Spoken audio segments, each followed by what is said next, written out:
without calling a star first. And just like that, LeBron James wasn't just being praised anymore, he was being questioned in a way fans weren't ready for. This wasn't some random hot take. This was coming from a Hall of Famer who understands the grind, the locker room politics, and the difference between building something and assembling it. And whether you agree or not, this is where everything starts to get uncomfortable. A lot of ex-players think Kobe was better than LeBron. I disagree with them, but a lot of them think it. They don't say the rings, they say the killer instinct. Here's the part nobody is talking about. This wasn't really about disrespecting LeBron. It was about redefining greatness. Because for years, people have been trying to simplify the GOAT debate into rings, stats, and highlights. But Webber just cracked open a deeper layer, the process, the how, the decisions behind the scenes. And once that door opens, you can't close it again. Because now it's not just about what LeBron did, it's about how he did it. Let's break it down properly. When LeBron went to Miami, he didn't just land there randomly. He joined forces with Dwyane Wade and Bosh, forming what was basically a super team before that term was even fully normalized. Then you add elite role players like Ray Allen, one of the greatest shooters ever, and suddenly you've got spacing, experience, and clutch DNA around him. That iconic Game 6 3 from Ray Allen, that doesn't happen without that roster construction. And Webber's point is simple. That wasn't accidental. That was designed. There's been tens of thousands of players in the NBA throughout history. I have one man above LeBron James, and that's Michael Jordan. This is where it gets dangerous, because once you acknowledge that LeBron had influence in building those teams, you have to ask yourself, does that change how we evaluate his championships? Not erase them, not diminish them completely, but contextualize them differently. Because compare that to someone like Michael Jordan, who didn't leave Chicago to form a super team. He stayed, struggled, lost, and eventually won with the system and teammates that developed over time. Same with Kobe Bryant, who didn't go recruiting stars in free agency to build title teams. He worked within the Lakers structure. Now, before people get emotional, let's be fair. LeBron didn't break any rules. Free agency exists for a reason. Player empowerment is part of the modern NBA. If anything, LeBron changed the game.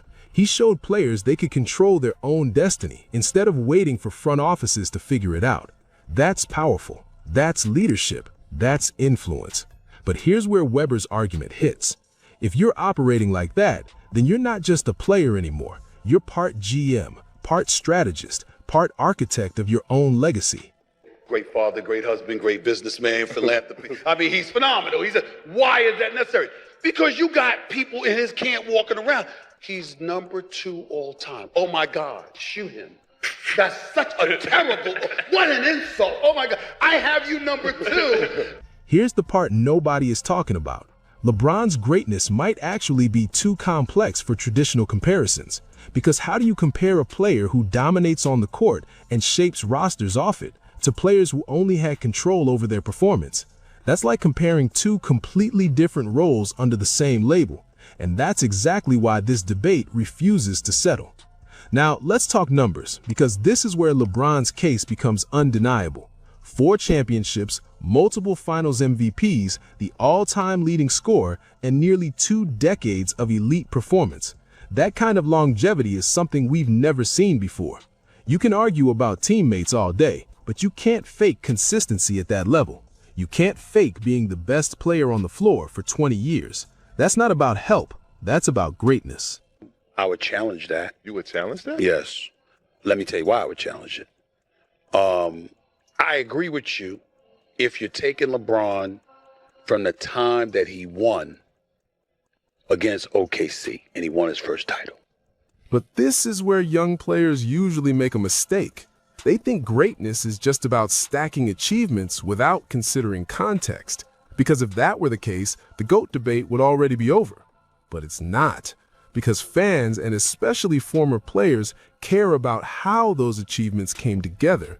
The journey matters. The struggle matters. The level of control matters. And that's exactly what Webber is pointing at. And let's not ignore something important.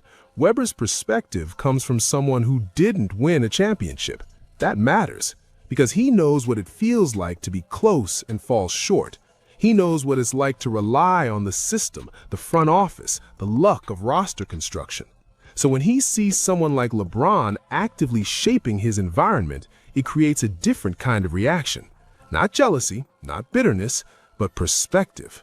LeBron to me is the hardest when you have he's a small forward, but he had a point guard mindset with like a scoring mentality. Out of the three of them, how about this one?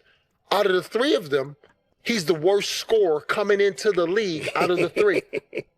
Meanwhile, the NBA landscape today is still evolving because of LeBron's influence. Look at players like Kevin Durant making moves to join or leave super teams.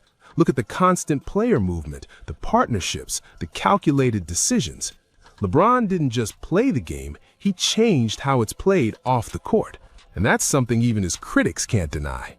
But here's where it gets even more interesting.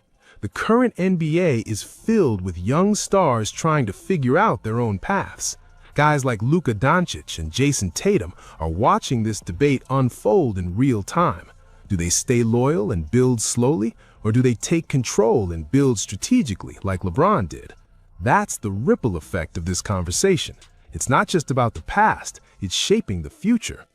This is where it gets dangerous, because now the GOAT debate isn't just about LeBron versus Jordan anymore. It's about philosophy, old school versus new school, system versus control, loyalty versus flexibility. And once you frame it like that, there's no clear winner, just different definitions of greatness. The Lakers are the biggest disappointment of the 2022 season. For LeBron James, he says he's having the time of his life. LeBron supporters will tell you, and they're right, that every legend had help. Jordan had Pippen, Kobe had Shaq, Duncan had Parker and Ginobili. Basketball is a team sport. Nobody wins alone. But Weber's argument isn't about having help. It's about how that help arrives. Is it developed organically, or is it strategically assembled? Here's the part nobody is talking about. Both sides are right. That's what makes this debate so frustrating and so addictive at the same time. LeBron's greatness is undeniable, but so is the uniqueness of his path. And when you're talking about the greatest of all time, uniqueness can either elevate you or complicate your case. And let's not ignore the media angle. Sports shows, podcasts, analysts, everyone is jumping in on this because controversy drives conversation, and this is the kind of debate that never dies. One statement from Weber turned into a full-blown cultural moment in basketball. That tells you how sensitive and how unresolved this topic really is. So where does that leave us?